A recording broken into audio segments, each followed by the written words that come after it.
Hey everyone, I'm Dr. John Whyte, Chief Medical Officer at WebMD, and you're watching Coronavirus in Context. There's no doubt of the impact of COVID-19 on minority populations. One of the ways to address that is to get more minorities in medical school, but it's not easy. We've been trying to do that for over 50 years with limited success. So to help provide some insights, I've invited two medical students to join me today. Aaron Gilani, he is a third-year medical student at Indiana University School of Medicine, and his colleague, Jordan Saunders, a second-year medical student at Indiana. Thanks for joining me, guys. How are you today? Doing well, Dr. Whyte. Thanks for having us. We really appreciate it. Doing well, thank you, yes. Now, I want to give some backstory. So, Aaron, you messaged me through Twitter, and you said, Dr. Whyte, I think you should cover an organization, a match I started with Jordan called Prescribe It Forward. Tell us about what Prescribe It Forward is all about. Absolutely. So Prescribe It Forward is a 100% free online platform that focuses on matching disadvantaged medical students, whether they be underrepresented in medicine, be first generation, identify as LGBTQ+, or just be non-traditional students. And what we do is we take those students who may not have mentors in their life as they pursue medical school, and we pair them with students who are currently in medical school who either come from that background or just someone willing to give back and really educate someone through the process. And how's it going, Jordan? Has it been successful? How many people have signed up? It's been very successful. I know we have over 900 mentees now, and we have around 850 mentors. And yeah, it's blown up. I want to hear both of your stories, how you got, interested in medicine and your journey to medical school. Jordan, tell us when it all started for you that you decided you wanted to become a doctor. So it started while I was mentoring middle school students in very marginalized communities in Baltimore, Maryland. And I just saw the impact being a Black male in a role like a doctor or physician in higher education, and how they really look up to you.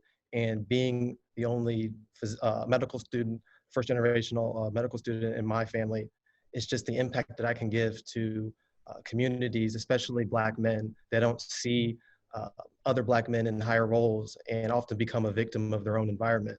And so that really is what inspired me. Did you have role models or mentors that encouraged you to go into medicine? Yes, I did. However, I didn't meet my first mentors until around sophomore year of college. And so, but even then, just the inspiration that I got from just seeing someone that I can connect with and that looks like me in medicine, it really made all the difference and encouraged me. Did people discourage you on the way, or were you pretty lucky that most folks encouraged you to follow your passion? Well, I would say that I wasn't directly discouraged. However, going through the process, there were times where I felt like people did not expect that I could become a doctor, or they just doubted me a little bit. And over the course of high school and the whole pre-medical process, just seeing another Black male in medicine, it really inspired me to know that they have gone through the same process and has gotten to where I want to be. So yeah.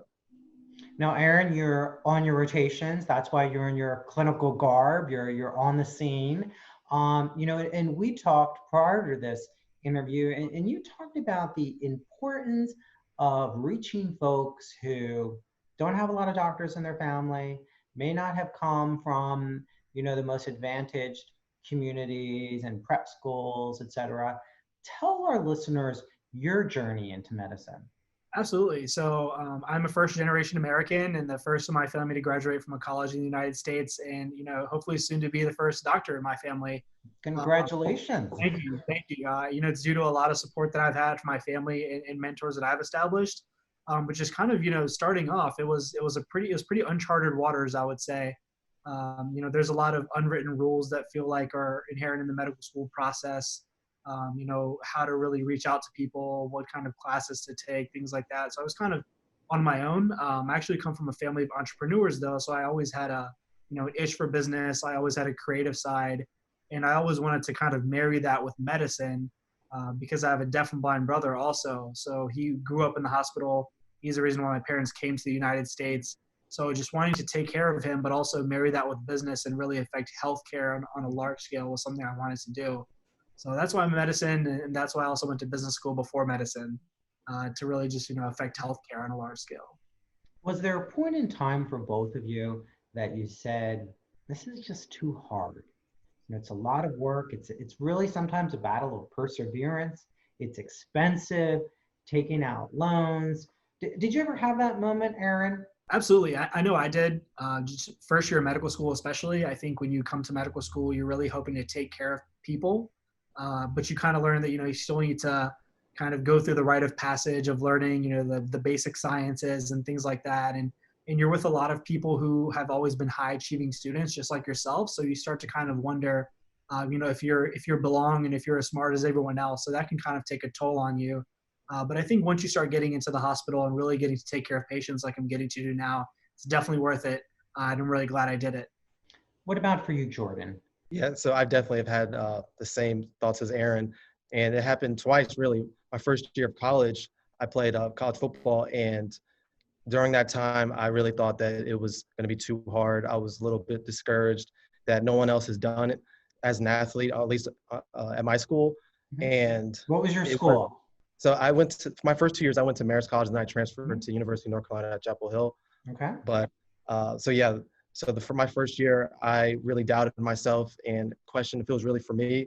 And then first year of medical school, like Aaron, I think looking back now, I battled imposter syndrome, and I doubted whether I belonged there or not. But as Aaron said, as I got through first year, I stopped comparing myself to others, and it came to mind that I belong here just like everyone else. Now, has the Black Lives Matter movement impacted you either personally or the medical school community where you are? What type of impact is it having? It has impacted my family. We have been to Black Lives Matter movement in North Carolina and in Charlotte, and seeing it on TV and the news, it's both encouraging, but also the backside of it. It can be challenging to deal with it alongside with school for the reasons why the movement is happening right now. And so it was distracting and taking a toll on my family during, earlier this spring. And but it is encouraging to see the support and how we're still talking about it today. It wasn't just a few week movement. So that has been encouraging. Okay. Now, gentlemen, it's 2020. How do we not already have some type of match program that you're created to connect mentors and mentees? And why the two of you do it? Medical school is busy enough as it is. You got to study all the time, or you should be studying all the time. Why didn't it already exist? And why are you two doing it now as opposed to later in life? Absolutely. So that's a great question. We were honestly just as surprised as you were that it didn't exist. It started off really because my personal board exams kept getting postponed due to COVID. So I kind of started reflecting and thinking about my classmates and, the two groups of peers that I kind of had, ones that came from physicians, family of physicians, or communities that churned out physicians left and right, and other students who kind of, were underrepresented or first gen and kind of just had to figure it out for themselves. And at the same time, I coincidentally saw a tweet from Jordan, and Jordan, feel free to touch on that. Yeah, so I tweeted out and it went semi-viral, but it was basically wanting to increase diversity in medicine and mentorship because what did you tweet? Tell us the tweet. So I'll try to remember it, but it pretty much said how there needs to be mentors in medicine for students who are pre-medical or thinking about it. And I know I offered myself to be a mentor for those that need it because it's been such a big impact in my life. And so I tweeted it, and I got an overwhelmingly large response. I got a lot of DMs and messages and mentions.